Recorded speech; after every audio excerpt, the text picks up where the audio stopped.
E aí, a questão é a seguinte: no período colonial aqui no Brasil, houve algumas revoltas contra a política econômica de Portugal que quase causou uma separação das colônias brasileiras. E vocês sabem que revoltas foram essas? Ainda não? Então assista essa aula até o final que eu vou explicar tudo para vocês.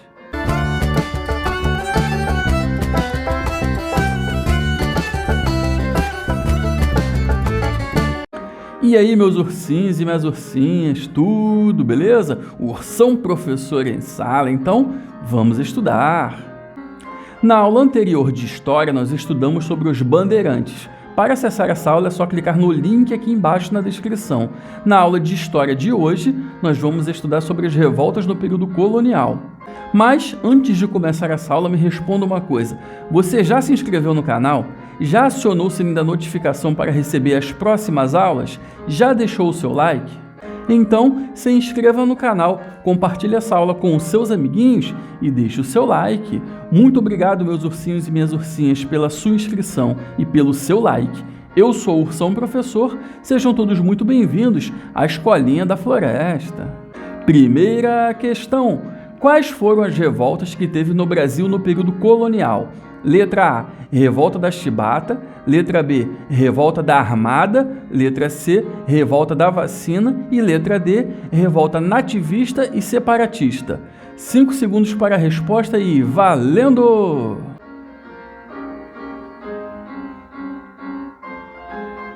Resposta certa é a letra D. Ao longo de todo o período colonial, o Brasil teve uma série de revoltas que marcaram o descontentamento com a política econômica de Portugal. Essas revoltas dividem-se basicamente em dois grupos: as revoltas nativistas e as revoltas separatistas. As revoltas nativistas são definidas como uma insatisfação dos colonos com alguns pontos do Pacto Colonial, ou seja, foi uma série de conflitos por uma busca de melhorias e na defesa de privilégios por parte dos membros da elite colonial. Já as revoltas separatistas são caracterizadas por um forte apelo de separação entre a colônia e a metrópole, ou seja, uma separação do Brasil de Portugal, para que o Brasil se tornasse um país soberano e independente de Portugal. As principais revoltas nativistas foram a Revolta dos Beckman, Guerra dos Emboabas e Guerra dos Mascates. A Revolta dos Beckman ocorreu no ano de 1684, sob a liderança dos irmãos Manuel e Thomas Beckman. O evento, que se passou no Maranhão, reivindicava melhorias na administração colonial. Essa reivindicação foi vista com maus olhos pelos portugueses, que reprimiram os revoltosos violentamente. E os irmãos Beckman foram presos e depois condenados à morte pelos portugueses. A Guerra dos Emboabas foi um conflito que ocorreu em 1708 e 1709 em Minas Gerais, entre bandeirantes paulistas que haviam encontrado ouro na região das Minas, e os emboabas que chegaram à região das Minas para explorar o ouro. A palavra emboaba tem origem indígena e significa estrangeiro ou forasteiro, portanto, foi um confronto entre paulistas e estrangeiros. Esse conflito aconteceu porque os bandeirantes paulistas queriam ter exclusividade na exploração do ouro recém-descoberto no Brasil. A guerra acabou com os paulistas sendo derrotados no conflito. Já a Guerra dos Mascates foi um conflito entre Olinda e Recife, em Pernambuco, em 1710 e 1711. Mascate significa vendilhões, ou seja, aquele que sai pela rua vendendo mercadorias e produtos. Os senhores de engenho de Olinda chamavam os comerciantes de Recife de mascates, como uma forma de depreciar os recifenses. Os senhores de engenho de Olinda criaram uma dívida com os comerciantes de Recife. Essa dívida criou uma rivalidade entre Olinda e Recife, e esses senhores de engenho não tinham a intenção de pagar suas dívidas. Os comerciantes de Recife lutavam por sua autonomia política, já que eram administrados por uma Câmara de Olinda. Essa autonomia política de Recife tinha o interesse de fazer com que os senhores de Olinda pagassem suas dívidas, e o conflito aconteceu pelo fato de Recife ter sido elevado à categoria de vila. Isso desagradou a aristocracia rural de Olinda, gerando esse conflito. O embate chegou ao fim quando Portugal interveio e apoiou os mascates, elevando Recife à condição de vila independente. Já as principais revoltas separatistas foram Inconfidência Mineira, Conjuração Baiana, também conhecida como Revolta dos Alfaiates, e a Revolução Pernambucana. A Inconfidência Mineira, também conhecida como Conjuração Mineira, ocorreu na então capitania de Minas Gerais em 1789. E para falarmos da Inconfidência Mineira, precisamos falar sobre um homem chamado Sebastião José de Carvalho e Melo. E isso nos leva à segunda questão. Quem foi Sebastião José de Carvalho e Melo? Letra A, primeiro-ministro de Portugal. Letra B, rei de Portugal. Letra C, um bandeirante. E letra D, um colono. 5 segundos para a resposta e valendo!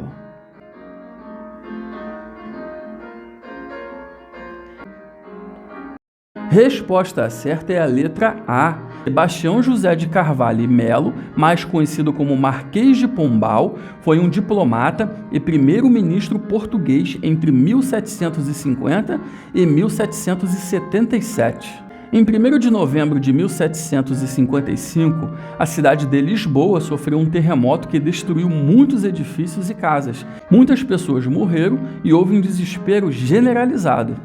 O Marquês de Pombal foi o homem escolhido para reorganizar a cidade de Lisboa e reformular Portugal. Como o Marquês de Pombal viveu o período da Revolução Francesa, ele acabou sendo influenciado pelos ideais iluministas franceses. Por causa disso, ele pensava que a igreja era uma ameaça. E para inserir o iluminismo francês em Portugal, ele perseguiu os jesuítas. Sendo assim, ele foi responsável por várias reformas que ficaram conhecidas como reformas pombalinas. Pombal, então, iniciou um processo de estatização de várias dimensões da vida civil em Portugal e nas colônias. No Brasil, o governo do Marquês de Pombal trouxe as seguintes mudanças: criação da Companhia do Grão-Pará e do Maranhão, criação da Companhia Geral de Pernambuco e Paraíba, extinção definitiva das capitanias hereditárias, elevação do Brasil a vice-reino de Portugal, nomeação do Rio de Janeiro como nova capital da colônia em substituição a Salvador, e a expulsão dos jesuítas. Ele também criou novos impostos e proibiu diversas atividades econômicas. Essas reformas impactaram diretamente na produção e no controle da atividade mineradora. O objetivo era favorecer a economia portuguesa e enfraquecer a brasileira. Por causa dessas reformas feitas pelo Marquês de Pombal e a intervenção do Estado e a intervenção na economia, Portugal mergulhou em uma grave crise econômica. Como resultado, os brasileiros começaram a demonstrar uma série de revoltas contra as medidas portuguesas. Algumas revoltas já tinham acontecido em Minas Gerais, mas não tinham um caráter separatista que a Inconfidência Mineira teve. A relação, que já era ruim, piorou quando os portugueses resolveram tornar mais rígida a cobrança de impostos para Minas Gerais.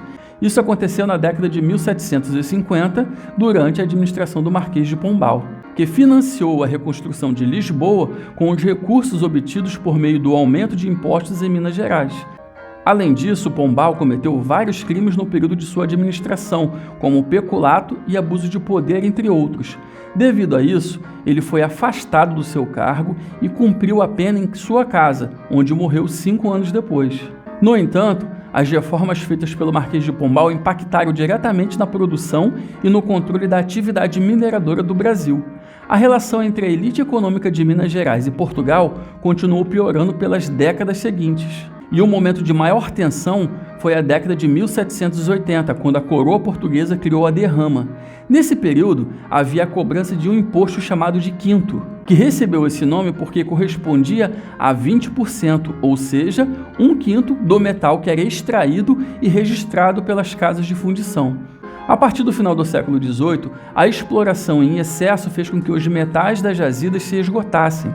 Com isso, os proprietários não tinham como pagar os impostos referentes à extração dos metais e ficavam devendo e acumulando dívidas com a coroa portuguesa. Sendo assim, o então governador de Minas Gerais, Visconde de Barbacena, obedecendo a uma ordem vinda de Portugal, começou a cobrar a derrama. Esse tipo de cobrança era acionado como forma de alcançar a cota anual de ouro estipulada por Portugal. A derrama correspondia à cobrança forçada dos quintos atrasados, ou seja, era uma cobrança de todos os impostos atrasados de uma só vez. Caso não houvesse condições de pagar a dívida, todos os bens dos devedores, como propriedades, móveis, joias ou qualquer outra coisa de valor seriam confiscados pela coroa e vendidos para quitar o débito. E a criação desse imposto culminou com a Inconfidência Mineira, que tinha um caráter separatista com o objetivo de se tornar independente de Portugal e proclamar a capitania de Minas Gerais como uma república independente. No entanto, o movimento separatista foi descoberto e seus líderes foram presos e condenados. Entre esses líderes destaca-se Joaquim José da Silva Xavier, que teve um papel importante na propagação das ideias junto à população. No entanto, ele foi sentenciado por traição e recebeu como pena a morte por enforcamento. Sua execução aconteceu no dia 21 de abril de 1792. Posteriormente, essa data se tornou feriado nacional em sua homenagem. Outra revolta separatista foi a Conjuração Baiana, ou Revolta dos Alfaiates. Foi um movimento político popular ocorrido em Salvador, na Bahia, em 1798. E tinha como objetivos separar a Bahia de Portugal, abolir a escravatura e atender às reivindicações das camadas mais pobres da população. Além da liderança exercida pelos alfaiates, o movimento também era encabeçado pelos soldados Luiz Gonzaga das Virgens e Lucas Dantas. Os principais envolvidos foram julgados e condenados à morte. Já a Revolução Pernambucana ocorreu em 1817 e foi o último movimento separatista do período colonial. Essa revolução está relacionada com a crise socioeconômica que o Nordeste atravessava há quase um século, por causa da desvalorização do comércio do açúcar e do algodão brasileiro no mercado externo. Além disso, com a vinda da família real portuguesa para o Brasil em 1808, aumentou o custo de vida em virtude da cobrança de impostos, o que causou a revolta entre os pernambucanos. Os ideais republicanos também colaboraram para que a revolta acontecesse. O governo local foi tomado pelos revoltosos, mas as tropas fiéis ao governo central conseguiram derrotá-los. O movimento contou com a participação de vários grupos sociais, como a elite local, militares, comerciantes e padres. Logo após a derrota da Revolução, eles foram condenados e mortos de forma cruel em praça pública. Na aula de hoje, nós estudamos sobre as revoltas no período colonial. E por hoje é só. Compartilhe essa aula com os seus amiguinhos e deixe o seu like. Valeu, meus ursinhos e minhas ursinhas. Até a próxima aula. Tchau, tchau.